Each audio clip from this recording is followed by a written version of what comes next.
Thank you. Thank you very much. Love you too. Love you all. Welcome back, college football fans, to the only channel where we examine, discuss, celebrate, and honor all things college football right here on the Touchdown Black and Gold vlog. Let me go ahead and shut that down. I'm your usual host, Blair Parks. It's great to be back with you once again. And what I've got dialed up and on tap for you is my Week 10 preview and picks episode coming right at you here in a matter of moments. Here we are. I thought I'd go ahead and dress up for you guys today. It is a holiday after all. Happy Halloween to you and yours, or I should say, happy Halloween is what the Wolfman would say. Thank you. Thank you, Mr. Wolfman. I appreciate that. But yeah, here it is, October 31st. So what that means is it's time for November football, the time of year where every game from here out is uber important, the time of year in college football where we separate the contenders from the pretenders, and the time of year where teams can punch their tickets to either conference title games or to the college football playoff. I mean, wow, I love November football. I'm so excited. I'm so giddy. But that also means, on the other hand, that the regular season will be wrapping up very, very soon. But hey, I'm not going to think about that right now. It's no time to be depressed because, like I said, it's a great day. The sun is out here in the Show Me State of Missouri. Halloween happening tonight, and a very, very happy Halloween to you and yours. All right, if this is your first time with me here in the Touchdown Black and Gold vlog, or if you are a returning viewer, thank you for all that you have done, will do, and will continue to do for the channel. I want to find more college football fans just like you, so please, whatever you could do to help the channel expand and grow, I would appreciate any likes, any subscriptions, rates, shares, and absolutely go ahead and light up the comment section below, because I always ask for, appreciate, and welcome your comments. I want you to participate. I want to hear from you, College Football Nation, and my fellow college football brothers and sisters. So please get involved. Light up that comment section below. And once again, like, share, rate, or subscribe to help the Touchdown Black and Gold channel grow. And it's an absolute continued blessing and a great opportunity for me to be here with you, sharing my love and passion for all things college football with you, my fellow college football fanatics. All right, so let's go ahead and move into the episode, my Week 10 preview and picks.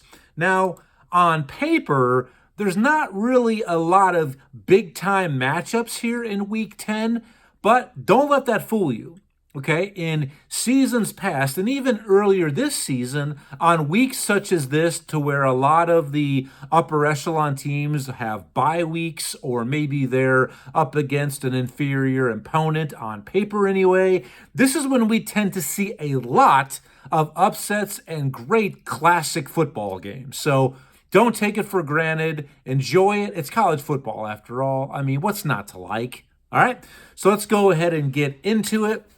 So each and every week, I have 10 games that I select to go ahead and break down and pick for you. Usually I have four specialty games each and every week. Hey, I do my own stunts here in the Touchdown Black and Gold vlog. I don't do any edits. I don't do any redos, any dress rehearsals, because that sounds like work. I got a job. I don't need any more responsibility.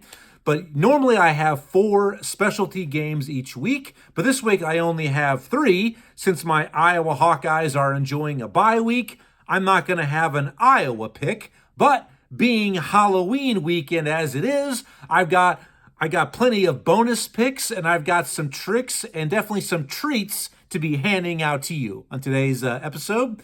So last week I went 7-3, not a bad week. So overall, I sit with 57 wins to 33 losses, good for a 63% positive percentage. I still got a little bit of work to do. If you recall, preseason, I set the mark. My goal at the end of the regular season was to be 75% or better.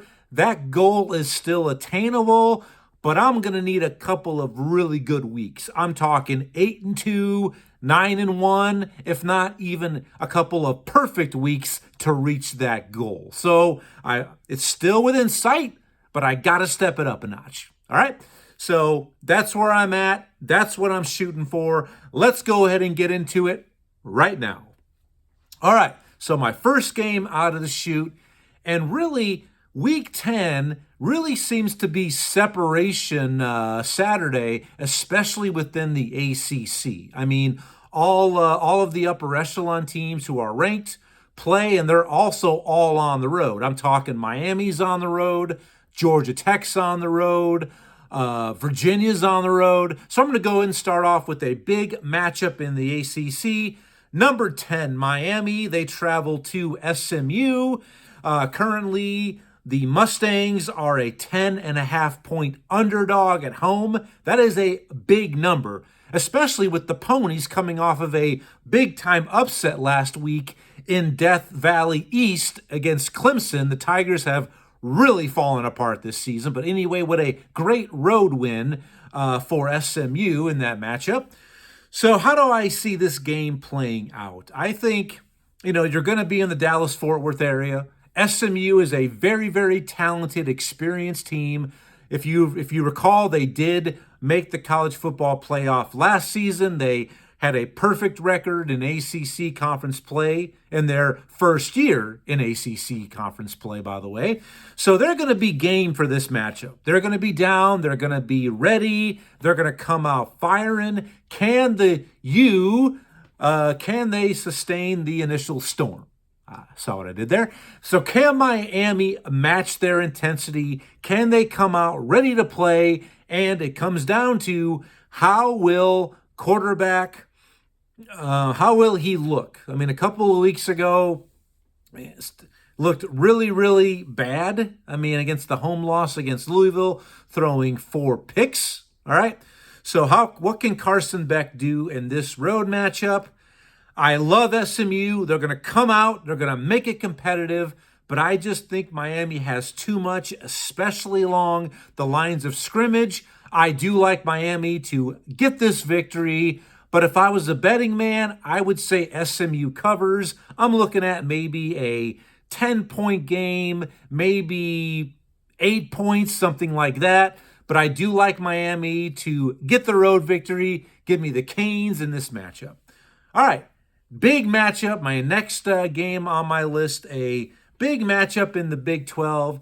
It's kind of the have you forgotten about us game, or the what could have been game. A big matchup of teams that were expected to be fighting and playing for a Big 12 title game berth preseason, and especially this game. It was kind of circled on a lot of people's schedules, including me.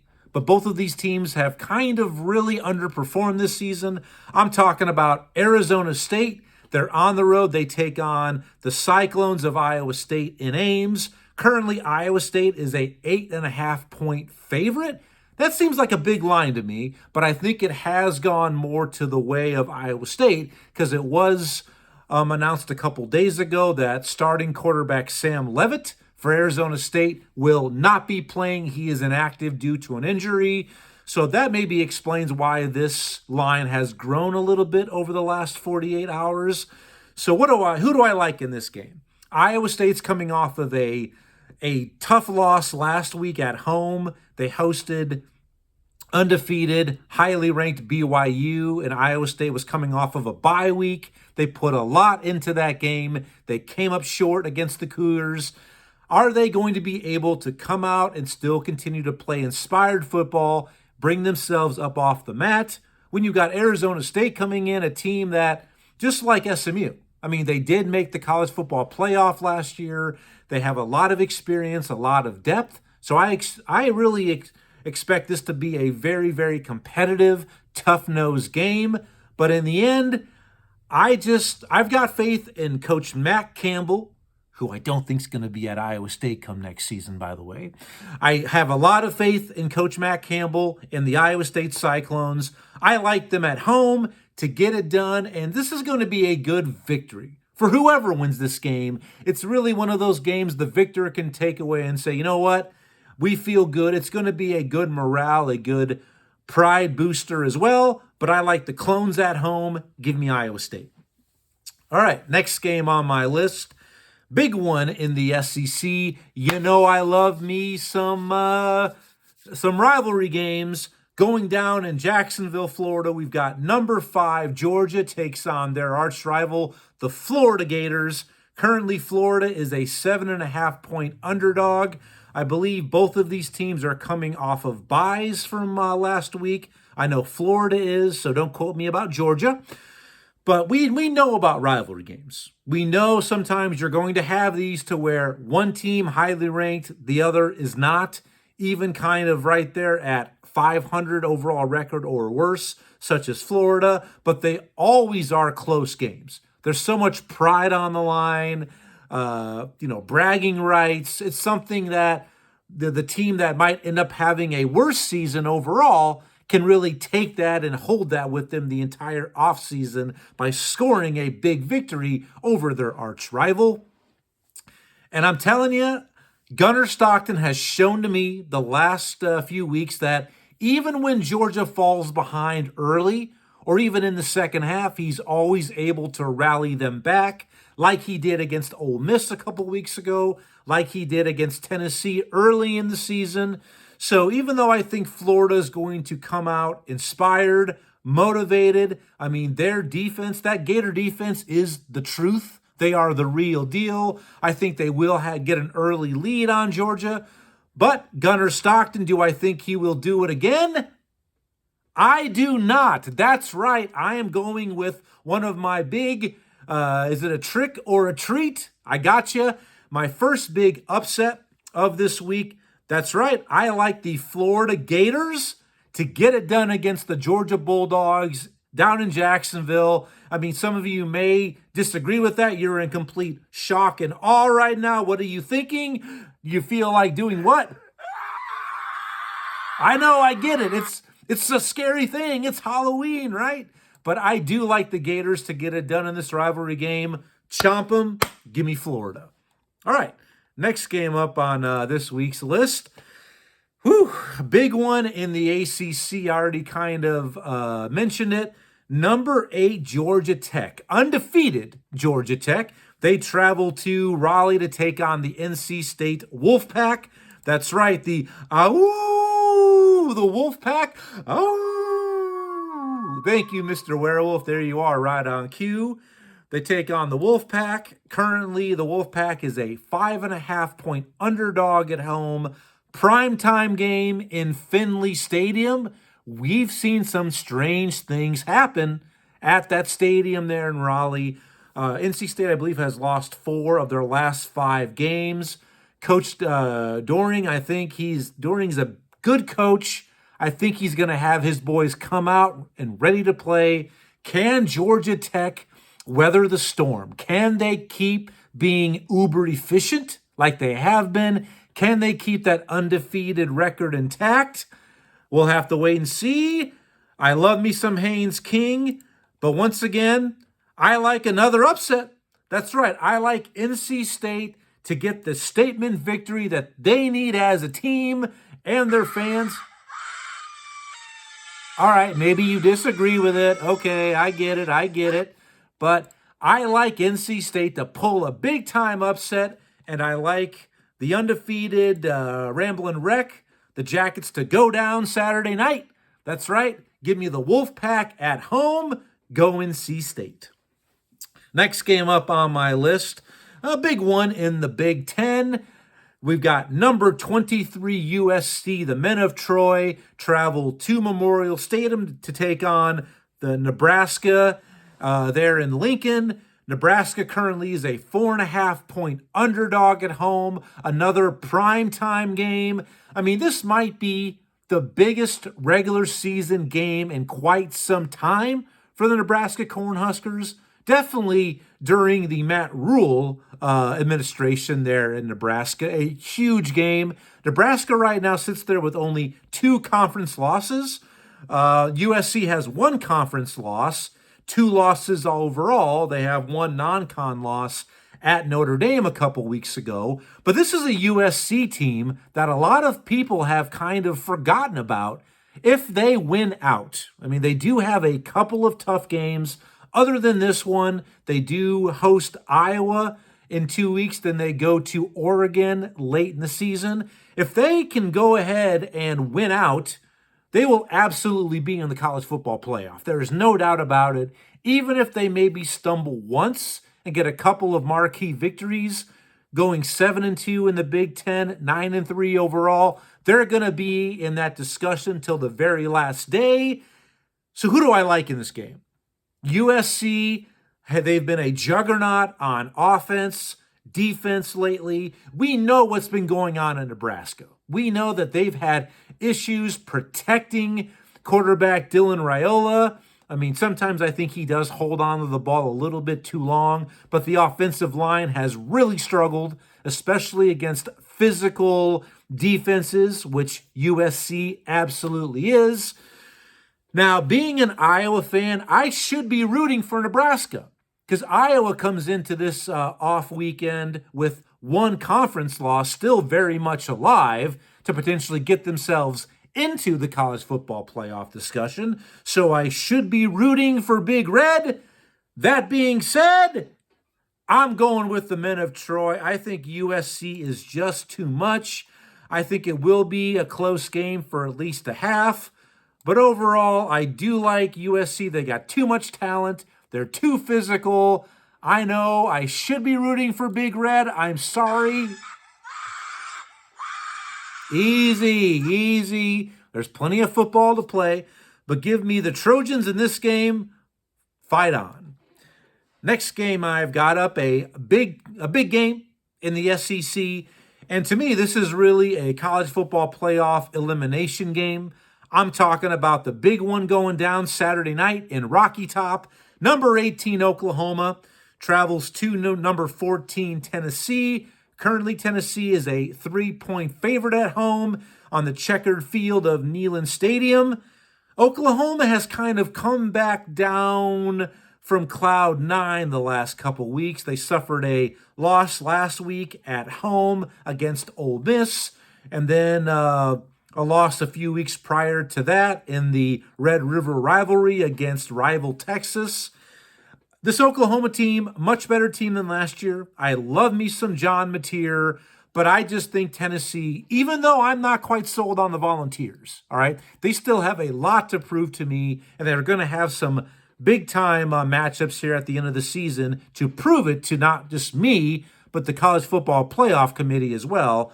I'm not quite sold on the Volunteers, but I cannot go against Tennessee at home in this matchup. Give me the Volunteers over the Sooners. At that point, I think Oklahoma's season, at least as far as college football playoff and SEC chances, are basically done, and Tennessee will live to fight another day. Give me Old Smoky and the Volunteers in this matchup. All right, so now let's move into my specialty games of the week, and the first one I do every week, my way to salute the fighting men and women of the United States Armed Forces, both past and present. I always do an Academy game of the week, which features either Army, Air Force, or Navy. And this week, I've got to go with a matchup of 2 of them. That's right, a big matchup to see who is going to hoist the coveted Commander-in-Chief trophy between these 3 Academy teams. We've got Army, the Black Knights. They travel to take on the Falcons of Air Force up in Colorado Springs at elevation. Currently, Air Force is a 1.5-point favorite. So basically, Vegas is telling you, we've got no real idea. It's a toss-up. We'll just have the home team be the favorite. And that's really what you can come to expect from these matchups of the academy schools. I mean, they play the exact same brand of football. It just comes down to who's going to play it cleaner on that day. I love me Army. I love me some Air Force. but at elevation, at home. I watched Air Force play a few weeks ago against UNLV. They gave the Rebels all they could handle and more. At home, I'm flying with the Falcons. Give me Air Force in this game. My next specialty game, I always do a group of 6 game of the week, a game that I think is a huge matchup within the group of 6 conferences. And hey, I've got a treat for you. I said I'm handing out some tricks and treats this week, being my Halloween episode. I'm going to go ahead and give you the 3rd Academy School because I believe they are involved in this week's group of 6 game. I'm talking about Navy, the Midshipmen, an undefeated Navy team, by the way, who should be ranked, being 7-0. Navy travels to Denton to take on the North Texas Mean Green. Love that mascot name. I have a good place in my heart for North Texas because once upon a time, Iowa coaching legend Hayden Fry was the lead man of the North Texas Mean Green. Currently, North Texas is a 6.5-point favorite over the Midshipmen. I've watched North Texas play. Good offense, solid defense. I think their head coach, and his name, it escapes my old brain right now. I think he's in line to get potentially one of these Power 4 coaching vacancy jobs. I think he will be in the mix. They're a good team, definitely athletic. They're quick, they're physical. But I can't go against Navy and quarterback Blake Horvath, who is an absolute stud. And also, preseason, I picked Navy to represent the group of 6 in this year's college football playoff. I'm sticking with them. Give me the Midshipmen down in Texas. Go Navy. Get it done. All right. Normally, I have an Iowa Hawkeye pick of the week, but as I mentioned, Iowa is on a bye this weekend. So I've got a bonus pick for you. I've got a treat pick for you. And this is between 2 teams that most of you have forgotten about. Like the song, y'all forgot about Dre. Remember once upon a time, if you go to the Wayback Time Machine, there was the Conference of Champions, the Pac-12 Conference once upon a time? Well, this game matches up the 2 lone members who did not join Power 4 conferences. I'm talking about the state schools of Washington and Oregon. Washington State travels to Oregon State. Cougars versus Beavers. Oh my. I mean, and I love this. That's why I wanted to give a shout out to these 2 teams. Currently, there is the Pac-2 right now, but they are going to be meeting up with some teams who are going to rejoin and recreate the Pac-12, I believe, starting next season, if I believe. So they're my bonus pick this week. Currently, Oregon State is a 3.5-point underdog up there in Corvallis. Both of these teams desperately need a win. I believe Washington State is 4-4, and I believe Oregon State is 1-7. So it's going to be a big-time game. I mean, it's a big moment for these 2 teams that were left out during the most recent realignment cycle, kind of the 2 misfits. It's going to be tough to go to Corvallis and win, but I just like the Cougars. I think they're just playing better football. They have a better roster. Give me the Cougs on the road. Go Wazoo State. All right, here it is. We've reached my spotlight game of the week, my last pick of the week. And wow, who saw this one coming? Really, nobody. All right, we knew this was going to be potentially preseason, a matchup of solid teams, but never did we see this coming. Maybe we thought it was going to be the reverse more than likely. I'm talking about number 9 Vanderbilt travels to Austin to take on number 20 Texas. That's right, kind of the roles have been reversed. Remember, once upon a time, this was the preseason number 1 ranked team were the Texas Longhorns, and here they are, number 20, and they're actually favored at home, but to me, they're really the underdog. That's scary, isn't it? It just is. It makes you want to scream. Exactly. Thank you. So here we go. Who saw this one coming? I mean, and this to me is a college football playoff elim game. I mean, Vanderbilt has got a couple of legit victories, one coming last weekend at home against Missouri, and they also took care of LSU at home. When Texas, they need a signature victory. They sit there with 2 losses right now at Ohio State week 1, and then a bad road loss at Florida later in the season. And they've needed miracles the last 2 weeks to survive both their games in overtime at Kentucky, and then last week, the miraculous miracle comeback at Mississippi State. So, but I'm not surprised. I told you I thought Texas coming into the season was the most overrated, overhyped, overvalued team. I said they would go 9-3, and I think right now, Texas fans, they'd be more than pleased with 9-3, best case scenario. So who do I like in this game? It's at home. Texas is a 3-point favorite, even though they are the lower-ranked team in this matchup. Arch Manning may or may not play. He was knocked out late in overtime last week. He's been in concussion protocol. He has participated in practices the last 2 days. He's going to be a game-time decision. Diego Pavia, we know what he's all about, running, that Vandy offense.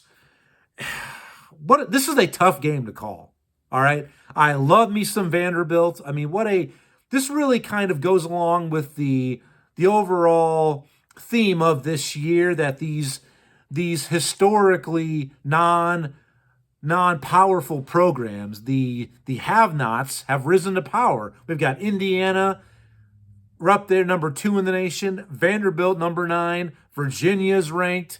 Georgia Tech, undefeated, highly ranked. I mean, you got to love this. There's nothing better than college football. We all know that.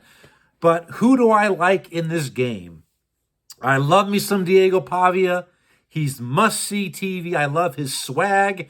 I think sometimes people take his smack-talking, his clapping back as, hey, he's cocky, he's got an ego. I love it. I think he's just confident, and normally he has been able to back it up.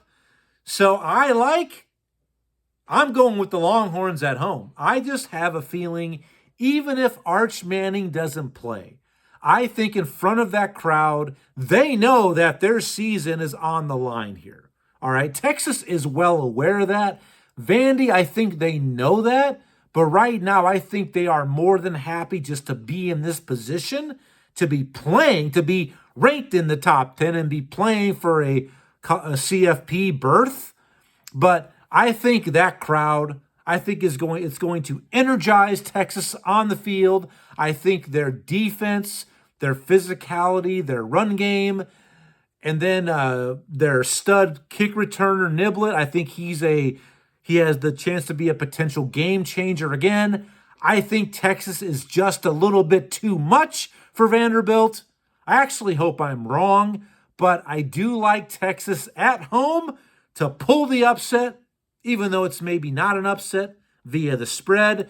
But I'm going with another treat. I do like Texas to get it done, to keep themselves alive. And I'm sorry if it makes... Okay, I get it if you disagree, okay. But give me the Longhorns, hook 'em, give me Texas at home. All right, well, that is this week's episode, my Week 10 preview and picks episode. I hope you enjoyed it. Thank you for your time, your attention. Please go ahead, get involved, comment below. Let me know what you think about some of my picks or my hot takes.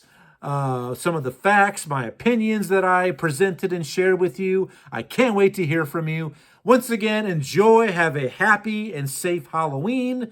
Enjoy the football this weekend. I mean, there's going to be a lot on the line. As I mentioned, it's November football. You got to love that. I probably will be back Monday morning, early afternoon. I have a special, very, very special episode coming your way. Kind of an off-topic episode. So until then, enjoy the rest of your workday, your school day, your All Hallows Eve. Enjoy your weekend. Be safe. Be peace, prosperity. Blah, I got a little tongue tie there. So until next time, enjoy everything, and I'll talk to you soon from the Touchdown Black and Gold vlog. And as always, go Hawks. Bye-bye.